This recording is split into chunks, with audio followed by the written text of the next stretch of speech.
기독교대한감리회 서울연회가 윌리엄 스크랜턴 선교사 기념예배를 드리고 그를 기리는 동판을 세웠습니다.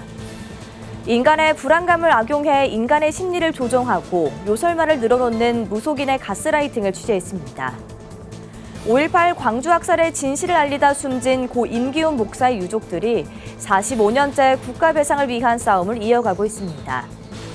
대구 말씀교회 이상일 목사가 학교법인 고려학원 제31대 이사장으로 취임했습니다. 전주 초원교회 한우리 중찬단이 부활절 정기 연주회를 통해 지역 협력 교회들을 위한 나눔과 섬김을 실천했습니다.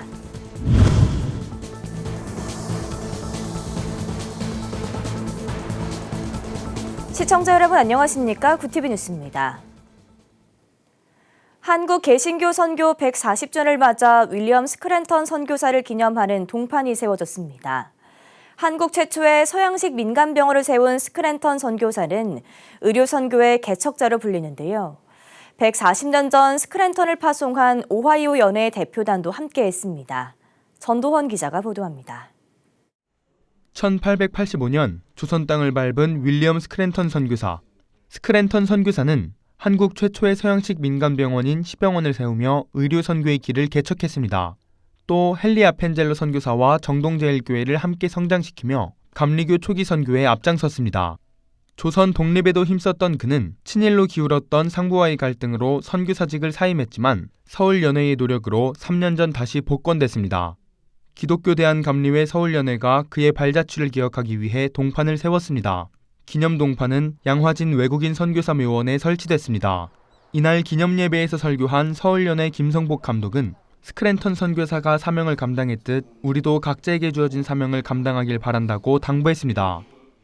한 번 사는 인생에 하나님께서 우리를 그리스도인으로 만드셨고 그리스도인으로 만드셨을 때는 우리에게 특별한 하나님 주신 말씀이 있을 텐데 그것을 잘 기억하고 사는 것, 그 삶을 잘 살아내는 것이 우리에게 맡겨진 의무라고 생각합니다.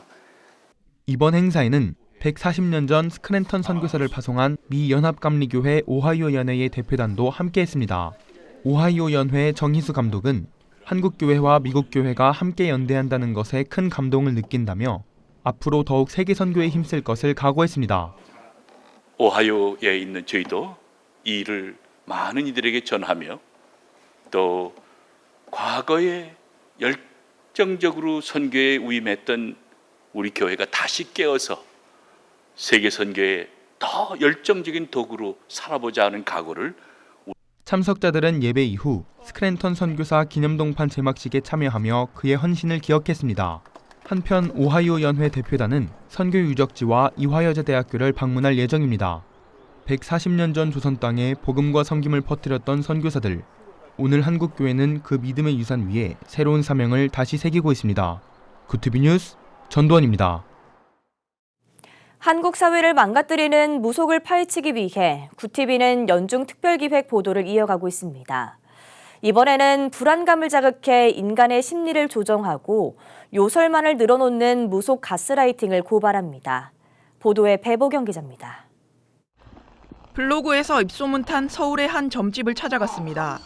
3년간 취업을 준비하고 있는 30대 여성으로 설정해 구직 활동이 어떻게 풀릴지 무속인에게 물었습니다. 무속인은 9수의 삼재까지 겹쳤고 조상덕도 보기 어렵다며 불안감을 키웁니다. 지금 본인은 전문직을 해야 되는데 이렇다 할 체주가 할 수 없어요. 몸으로 일하는 데 가야 돼. 국방 물류센터 이런 몸으로 일하는 데 가야 돼. 노력만 한다고 되지 않아. 누가 살아남냐? 운이 센 사람. 운이 센 사람은 어떻게 생겨나냐? 조상의 덕이 많은 사람. 그러니 나는 조상이 지금 난리 났는데 무슨 내가 복을 받고 살겠어. 어떻게 해야 되죠? 이게 틀렸다는 거지. 막힌 건 뚫어야지. 그래서 우리가 있는 거야. 무속인은 이미 4월이라며 연초보다 더 효과 있는 굿을 해야 한다고 부축입니다. 곧이어 300만 원이라는 액수가 무속인의 입에서 나왔습니다. 비싼 금액에 망설이자 굿을 하지 않으면 인생이 망가질 것이라는 막말만 늘어놓습니다. 이제 남은 건 이제 동관계, 돈 깨질 일, 배신당할 일, 아프든지 사고 나든지 뭐 이런 게 막 남아있지. 내년 초에 그렇게 같이 할 때 하면 내줄까요?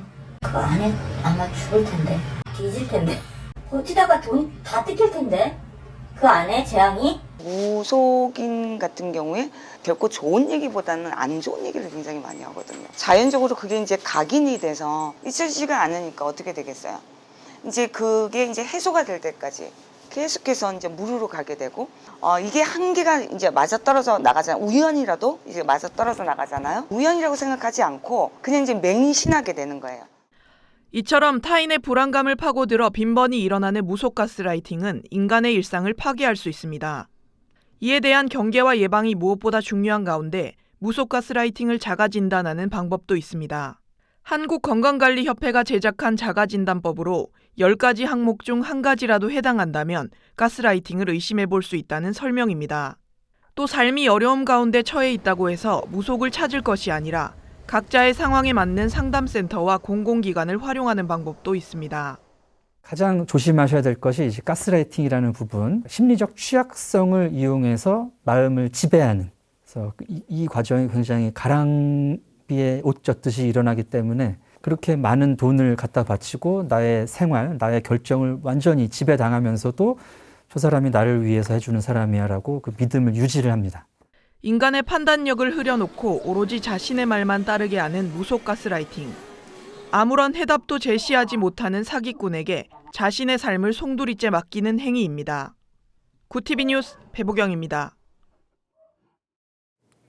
지난해 12.3 비상계엄이 선포됐을 당시 1980년대 5.18 비상계엄을 떠올리며 아파한 이들이 있습니다.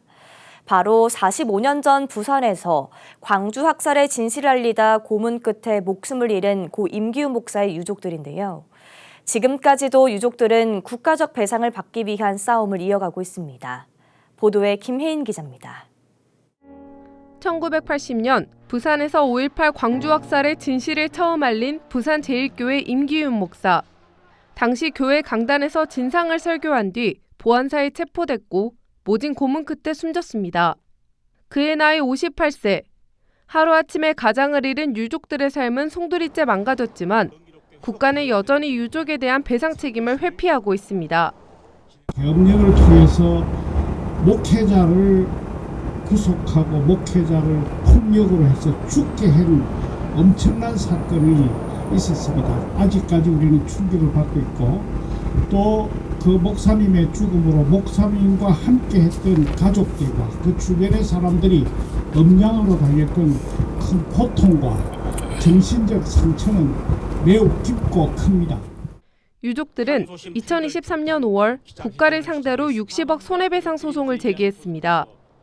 1심에 이어 최근 2심 판결에서도 임 목사에 대한 국가배상 책임은 인정됐지만 유족에 대한 배상은 소멸시효를 이유로 기각됐습니다. 유족 측 소송 대리인 이상희 변호사는 국가폭력 피해자와 그의 가족들의 정신적 고통을 인정해 배상 판결을 내온 선례들과는 다른 판결이라고 지적했습니다. 지금은 긴급조치나 또는 포고령에 의거해서 기본권을 침해당한 당사자뿐만 아니라 가족들이 국가배상 책임을 받고 있습니다. 피해 가족들이 배상을 받지 못하고 있습니다. 이 사건의 피해 당사자에 대해서 다른 사건, 다른 의문사 사건과 비교해 보더라도 상당히 적은 금액의 판결금만 인정하고 그 45년간 이 가족들의 삶은 그 자체가 지옥이었습니다. 유족들은 이번 판결을 받아들이지 않고 대법원 판단을 받겠다는 입장입니다. 국가폭력에 대해서 돌아가신 분들한테는 울며 겨자 먹기로 국가에서 나름대로 사과는 했다고 생각해요. 근데 그 사과가 유가족들한테는 도달한 게 아니고 그 고통을 갖다가 수십 년 동안 그 고통을 껴안고 있는 유가족들에 대한 사과가 진정한 사과라고 생각하기 때문에 이번 배상은 정확하게 잘 이루어지고 사과도 국가가 진심으로 해줬으면. 임기훈 목사는 광주 밖에서 진실을 알리다 희생된 광주 밖 희생자로 평가됩니다. 유족과 동료 목회자들은 국가폭력 피해자들의 명예회복과 정의 실현을 위해 매일 대법원 앞에서 릴레이 1인 시위를 이어갈 계획입니다. 구티비 뉴스 김혜인입니다.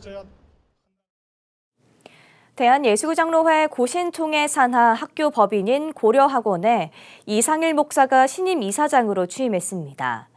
경영적으로 성장세를 탄 고려학원은 신임 이사회를 통해 정체성을 확고히 하겠다고 밝혔습니다. 부울경본부 신승준 기자가 보도합니다. 고신대학교와 고신대학교 보건병원, 고려신학대학원을 산하에 둔 학교법인 고려학원에 신임 이사장이 취임했습니다.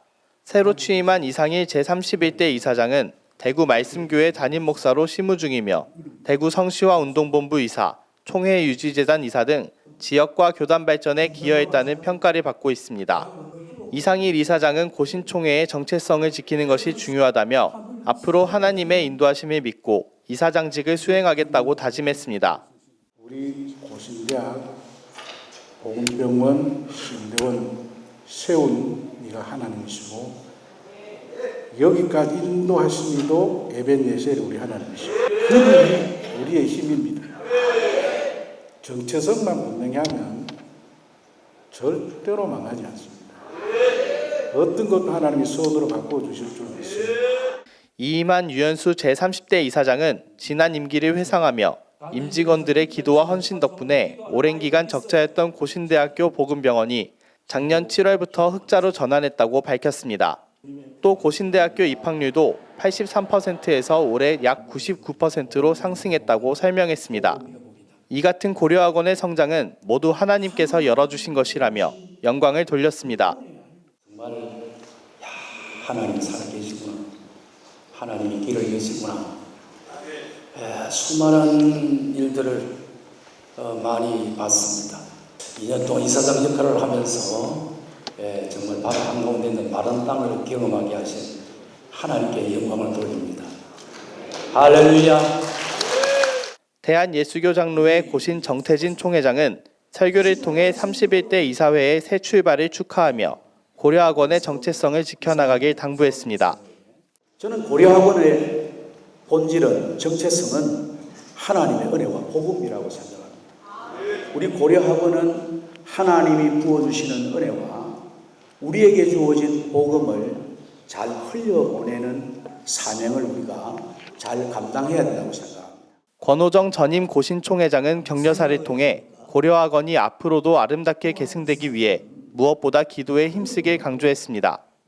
조상들이 물려주신 아름다운 유산 어떻게 잘 지키고 어떻게 잘 길러서 후손들에게 계승해 주겠습니까? 주님 오실 때까지.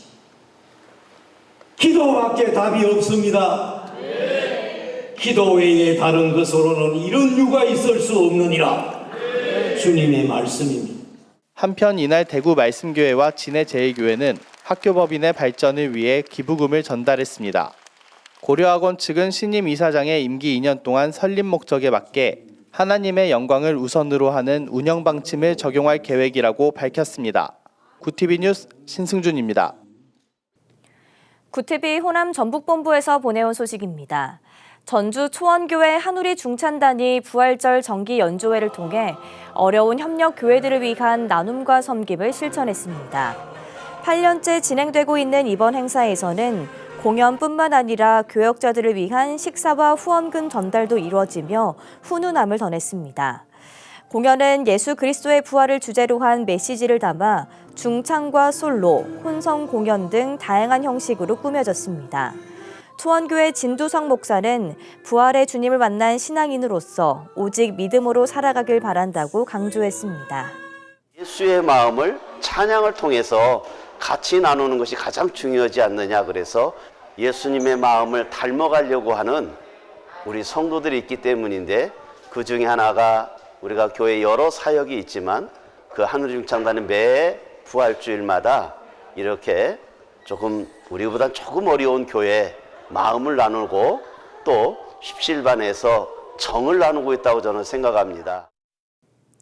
기독교대한 감리회 선교국과 기독교환경운동연대가 제55회 지구의 날을 맞아 2025 은총의 숲 세미나를 개최했습니다.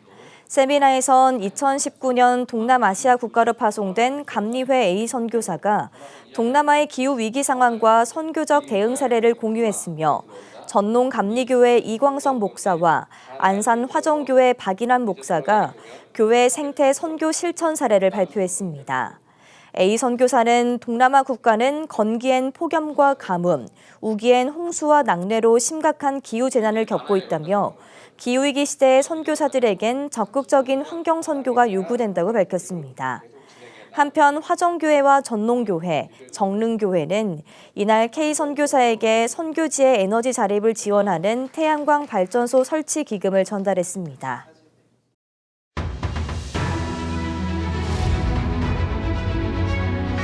오늘의 이슈 포커스입니다. 올해 1분기 한국 경제가 건설, 설비 투자와 민간 소비 등 내수 부진 속에 전분기보다 역성장했습니다. 지난해 2분기 역성장 이후 제대로 반등하지 못하고 불과 3분기 만에 다시 후퇴했습니다. 이는 한은의 지난 2월 공식 전망치 0.2%보다 0.4%포인트 낮은 수준입니다. 분기 성장률은 지난해 1분기 성장 이후 곧바로 2분기 마이너스 0.2%까지 떨어졌고 3, 4분기 모두 0.1%에 그치다 결국 다시 역성장의 수렁에 빠졌습니다. 한미일 국방당국이 북한의 핵미사일 위협에 대비한 도상연습 TTX를 5년 만에 실시했습니다. 24일 국방부에 따르면 한미일은 올해 상반기 안보회의 DTT의 주요 의제를 논의하는 DTT 실무회의를 22일에서 23일 용산 국방부 청사에서 개최했습니다. 한미일 국방당국은 이 회의에서 북한의 핵미사일 위협 관련 가상의 시나리오를 상정해 대응 방안을 논의하는 TTX를 실시했습니다. 행정안전부는 24일 복지 안전 서비스의 사각지대를 최소화하기 위해 인공지능 전화를 활용한 위기가구 모니터링 사업을 16개 지자체에 지원한다고 밝혔습니다. 행안부는 이번 사업을 통해 상담 시나리오 기반의 AI 전화 서비스를 각 지자체가 필요한 복지 업무에 활용하도록 지원할 예정입니다. 지자체는 독거노인과 중장년 1인 가구뿐 아니라 관리가 필요한 대상군을 선정하고 주기적으로 안부를 확인합니다. 구티비 뉴스 장정훈입니다.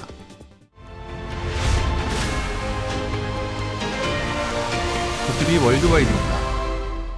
도널드 트럼프 미국 대통령의 경제 운용 관련 지지율이 집권 1기를 포함해 가장 낮은 수준으로 떨어졌다는 여론조사 결과가 다시 한번 나왔습니다.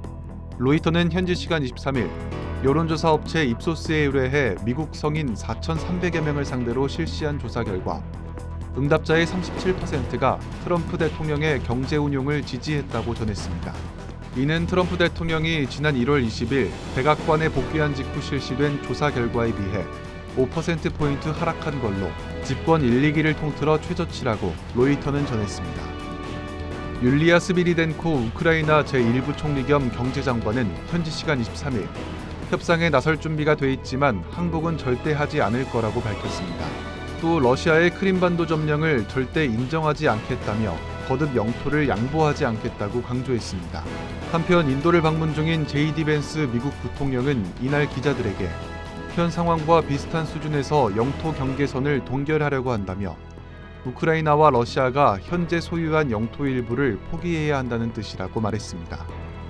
유럽연합 경쟁당국이 현지 시간 23일 미국 빅테크 애플과 메타가 일명 갑질방지법을 위반했다며 총 1조 원이 넘는 과징금을 부과했습니다. EU 집행위원회는 이날 디지털시장법 위반 조사 결과를 발표하고 애플에 5억 유로, 메타에 2억 유로의 과징금을 부과하기로 했다고 밝혔습니다. 구티비 뉴스 장정훈입니다.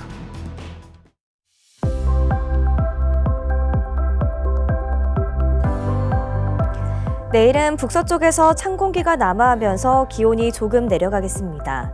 곳에 따라 서리가 내리고 얼음이 어는 곳도 있겠습니다. 기온 변화에 유의하시기 바랍니다. 전국 하늘은 대체로 맑겠습니다. 이어서 전국 날씨입니다. 내일 한낮 최고 기온은 서울 18도, 강릉 19도가 예상됩니다. 남부지방은 광주와 대구 20도, 부산 19도, 제주 17도를 보이겠습니다. 날씨였습니다. 무속은 인간의 나약함을 이용하고 기륭화복만을 추구하는 요행심을 부추깁니다. 열심히 노력하고 결과를 기대하는 건강한 사회를 만들 수 있도록 구티비는 무속의 허상을 계속해서 보도하겠습니다. 이상으로 뉴스를 마칩니다. 함께해 주신 여러분 고맙습니다.